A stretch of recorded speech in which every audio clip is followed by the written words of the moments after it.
प्रभू रामचंद्राच्या नावानं राजकारण करता ना. मग तुम्ही रामाचं उदाहरण सांगताय तर तुम्ही निवडणूक आयोगाची अग्निपरीक्षा घ्या ना.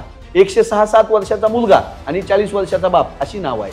एकाच घरामध्ये 300, 350, 200 लोक आहेत अशी नाव आहे. पक्ष वगैरे निवडणुका बाजूला राहू द्या.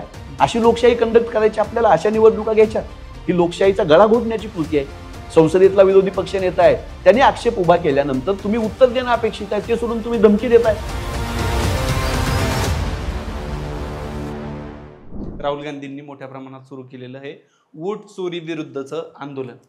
तुम्हाला खरं वाटतं की खरंच वोट चोरी होते किंवा त्याचा फायदा राजकीय दृष्ट्या घेण्यासाठी हे सगळं सुरू आहे, किंवा वोट चोरी आंदोलनाचा काही परिणाम निवडणूक आयोगावर होईल आणि त्यातमध्ये काही बदल झालेले दिसतील? हा मुद्दा आम्ही निवडणुका जिंकण्यासाठी घेतलेला नाही. हा मुद्दा लोकशाही वाचवण्यासाठी महत्वाचा आहे. आणि राहुलजी काँग्रेस पक्ष कशासाठी म्हणतो याच्यापेक्षा तो काय म्हणतो याच्याकडे लक्ष द्या. आम्ही महादेवपुरा मतदारसंघ बेंगलोर लोकसभेमधला आम्ही जिंकलेलो आहे ती लोकसभा. असं नाही की आम्ही हारलो तिथली म्हणून बोलतोय. तो लोकसभा मतदारसंघ आम्ही जिंकला. तरी महादेवपुरा विधानसभा मतदारसंघात 1 लाखापेक्षा जास्त मतदान कसं बोगस आहे याद्या काढून दाखवल्या आम्ही. त्या याद्या कोणी दिलेल्या आहेत? निवडणूक आयोगानेच दिलेल्या आहेत. तुम्ही दिलेल्या याद्यामध्ये जर 1 लाख मतदार राहुलजी सांगत असतील हे बोगस आहे, तर तुमचं त्याच्यावर उत्तर काय? काहीच नाही. आळंद मतदारसंघ गुलबर्गामधला जिवंत माणसं मेली म्हणून त्यांची नावं वगळण्यात आली. त्यांच्या परवानगीशिवाय त्यांनी कुठलाही अर्ज भरला नाही, कुठलीही विनंती केली नाही, कुठलीही प्रोसेस केली नाही. त्यांची नावं वगळली. राहुलजींनी देशातल्या माध्यमांसमोर 500 पत्रकार समोर होते. सगळी देशातली परदेशातली माध्यमं होती. त्यांच्या समोर ती माणसं उभा केली ज्यांनी स्वतः सांगितलं की माझं नाव अमुक अमुक, माझं वय हे, माझा बूथ हा, मी नाव वगळण्याची प्रोसेस केली नाही तरी माझं नाव वगळलं. निवडणूक आयोगानं काय उत्तर दिलं? माझ्या तुळजापूर विधानसभेमध्ये विधानसभा निवडणुकीच्या अगोदर 6,500 बोगस मतदान नोंदवणाऱ्या शिवसेनेच्या काँग्रेसच्या लोकांनी पकडलं. चावडी वाचन झालं आणि जिल्हा तालुका निवडणूक निर्णय अधिकाऱ्यांनी पोलिसांमध्ये FIR केली की बोगस नावं नोंदवायचा प्रकार झाला. 8 महिने झालं त्या FIR वर काही चौकशी केली नाही, कुठलाही तपास केला नाही. हिंगणा मतदारसंघ असेल, राजुरा मतदारसंघ असेल, देवेंद्र फडणवीस साहेबांचा नागपूर मतदारसंघ असेल, एका मोबाईल नंबरवरून 2600 मतदानाची नोंदणी झाली.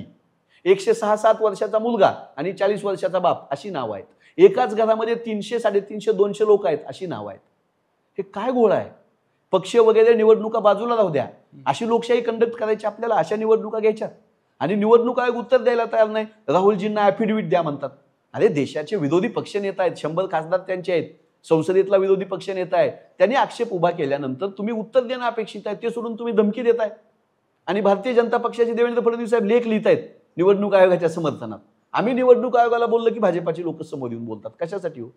भाजपाची पण हीच मागणी असली पाहिजे ना की मतदार याद्या दुरुस्त झाल्या पाहिजे, मतदानाची प्रक्रिया पारदर्शक असली पाहिजे, विरोधकांना पण त्याच्यावर आक्षेप नसला पाहिजे. ही भाजपाचं का म्हणणं नाही? प्रभू रामचंद्राच्या नावानं राजकारण करताना सीतामाईवर एका राज्यातल्या माणसाच्या चारित्र्यावर त्यांचा संशय घेतला. प्रभू रामचंद्राने समर्थन नाही केलं, त्यांची अग्निपरीक्षा घेतली. मग तुम्ही रामाचं उदाहरण सांगताय तर तुम्ही निवडणूक आयोगाची अग्निपरीक्षा घ्या ना. चला ना आमच्या सोबत शिष्टमंडळामध्ये की आमच्या विजयावर काँग्रेस प्रश्नचिन्ह उपस्थित करते, याद्या दुरुस्त करू, पारदर्शक निवडणूक घेऊ. का म्हणत नाही भारतीय जनता पक्ष? भारतीय जनता पक्ष आणि निवडणूक आयोग ह्या दोघांच्या संगनमतानं इथली लोकशाही मॅनेज केली जाते, निवडणुका मॅनेज केल्या जातात. हे पुराव्यानिशी आम्ही सिद्ध केलं. निवडणूक आयोग बोलायला तयार नाही, भारतीय जनता पक्ष त्यांची वकिली घेतोय. हा मुद्दा लोकशाही वाचवण्याचा आहे. हा मुद्द्यामध्ये आम्ही कसलंही राजकारण बघत नाही. आम्ही जी वस्तुनिष्ठ मेरिटवर चर्चा करा, लोक दाखवली आम्ही. आता पुण्याच्या कॅन्टोन्मेंट मतदारसंघामध्ये बोगस नोंदणी आम्ही दाखवली. असं येणाऱ्या काळामध्ये असंख्य मतदारसंघ तुम्हाला दिसतील. अमरावती जिल्ह्यामध्ये गावाच्या गाव नगरपालिका निवडणुकीमधून वगळली. माझ्या धाराशिव नगरपंचायतीमध्ये, नगर परिषदेमध्ये 2 गावं आता जोडलेली आहेत. त्या दोन्ही गावामधल्या एकाही मतदाराचं नाव यादीत नाही. आता राहुलजी काय म्हणतात, काँग्रेस काय म्हणतात, भाजपा काय म्हणते, याचा काय प्रश्न आहे? त्या गावातल्या लोकांचं नावच मतदार यादीत नाही आणि तुम्ही निवडणुका घेताय. ही लोकशाहीचा गळा घोटण्याची कृती आहे.